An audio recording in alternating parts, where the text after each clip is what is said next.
तो नमस्कार दोस्तों, कैसे हैं आप सभी। आज इस एक मैंने पहले वीडियो बनाया था एलडीसी कट ऑफ को लेके। उन विद्यार्थियों ने देखा है तो बहुत सारे विद्यार्थियों के उसके अंदर कमेंट्स भी है और इसके अलावा मैसेज भी आ रहे हैं। क्या एलडीसी का परीक्षा है जो पारदर्शिता तरीके से हुई नहीं है, कहीं ना कहीं गवर्नमेंट की खामियां रह गई, या फिर ऐसी जगह सेंटर दे दिया जो सेंटर प्राइवेट है, या फिर मतलब पहले से भ्रष्टाचार के अंदर है, मतलब नकल वगैरह करवा रहे हैं, फिर भी वहां सेंटर दे दिया और उसकी वजह से है जो फिर से नकल हो गई और हमें नंबर नहीं मिलेगा। क्या करें हम, आगे क्या होगा क्या नहीं होगा। तो ये पेपर लीक का संदेह जो देखते हैं ना विद्यार्थी, वो वाले विद्यार्थी सुन लो। इस वीडियो में मैं तथ्यात्मक बातें रखूंगा और जो एक वायरल न्यूज चल रही है वो भी दिखाता हूं। तो इसके अंदर पूरा कंप्लीट बात करूं तो मैं आपको पहले तो ये दिखाना चाहूंगा कि वो न्यूज क्या है। न्यूज ये आपके सामने है कि न्यूज में लिखा गया है कि एलडीसी परीक्षा में हंगामा, चलती परीक्षा में खिड़की से पेपर बाहर भेजने का आरोप। तो ये आरोप कहां का है? ये जैसलमेर का एक सेंटर है। उस सेंटर के ऊपर जब परीक्षा हो रही थी, अंदर बच्चे बैठे थे और कहीं ना कहीं सेंटर से बाहर नकल का कोशिश किया गया और उस सेंटर में से एक कोई पेपर है जो बारी के माध्यम से, जाली के माध्यम से बाहर भेजने का प्रयास किया जा रहा था। तो ये मामला निकल के आया तो वहां के जो स्टूडेंट थे और थे, उन्होंने आवाज उठाई कि भाई साहब ऐसा क्यों हो रहा है, ये तो बहुत गलत है, हमारे साथ हो ही गया। कम से कम मान के चलो 200 से 300 विद्यार्थी तो एक सेंटर में बैठे ही है और नकल हो रही है, तो करीबन आप मान के चलो 50% लोगों के बीच में नकल हो गई। तो मतलब 100 विद्यार्थी एक सेंटर से ही नौकरी लग रहे हैं, ये तो बहुत गलत बात है। इसमें फिर पारदर्शिता कहां रही?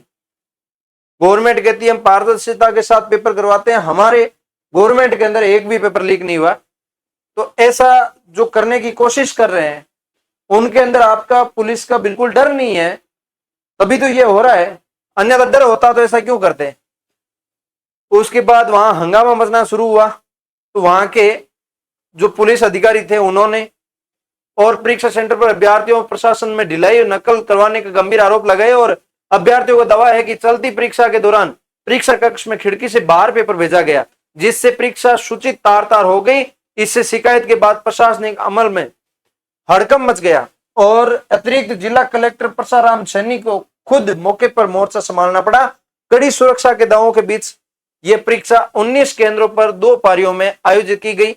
ये जैसलमेर की बात है, यहाँ पे मैं बात कर रहा हूँ जैसलमेर न्यूज की, जिसके अंदर यहाँ पे लिखा गया है कि राजकीय मॉडल स्कूल में केंद्र से धांधली की खबर सामने आई। केंद्र के बाहर मौजूद लोगों ने भी, अभ्यर्थियों ने आरोप लगाया कि परीक्षा शुरू होने के बाद अंदर से खिड़की के रास्ते पेपर किसी अज्ञात व्यक्ति को सौंपा गया है और ये मामला ये जो हुआ। उसके बाद वहां के परसाराम जी सैनी साहब जो कलेक्टर, जिला कलेक्टर, अतिरिक्त जिला कलेक्टर थे, उन्होंने वहां का मोर्चा संभाला और जो वहां के स्टूडेंट थे, उनके गार्जियन थे, उनको थाउस बंधाया कि आप बेफिक्र रहो, हमारे पे छोड़ो, हम आपके लिए है। यहाँ पे जांच में जुटा शासन और यहाँ पे आश्वासन पर मामला शांत हुआ। आश्वासन दिया कि भाई साहब हम ध्यान रख रहे हैं, आप बेफिक्र रहो, हम ध्यान रख रहे हैं, ठीक है। तो ये सारी जानकारी पहली पारी में 4200, ये जैसलमेर की रिपोर्ट है।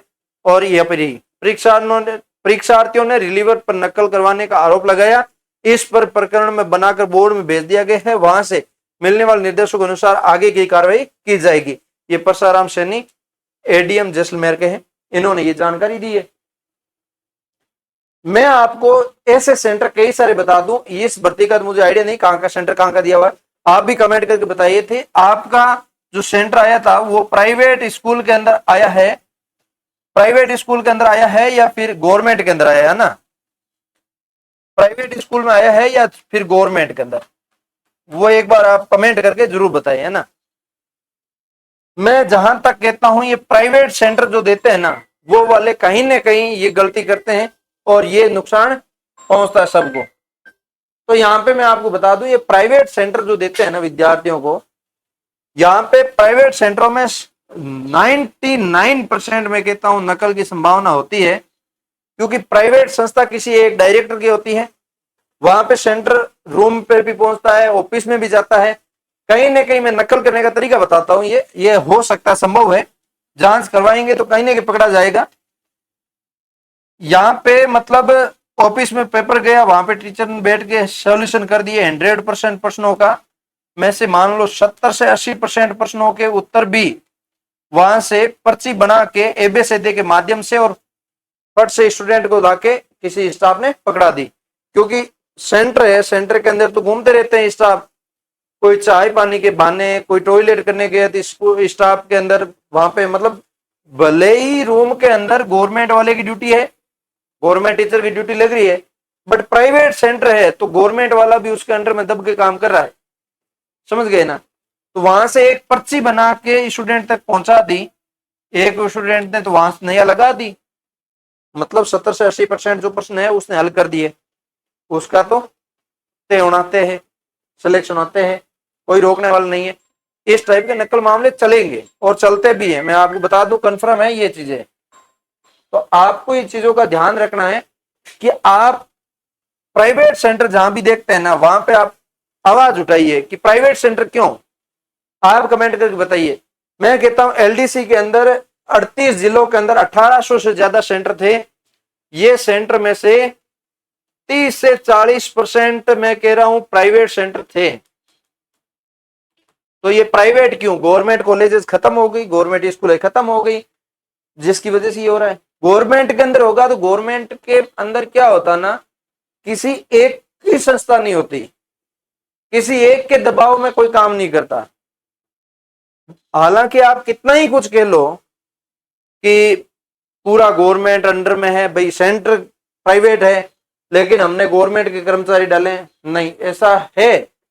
फिर भी उसके अंदर प्राइवेट सेंटर के अंदर प्राइवेट व्यक्ति घूमते हैं, रहते हैं, आप एक बार उसकी जांच पड़ताल करके छोड़ दिया उसको अंदर, वो तो वहां पे नकल गिरोही है, कंफर्म है।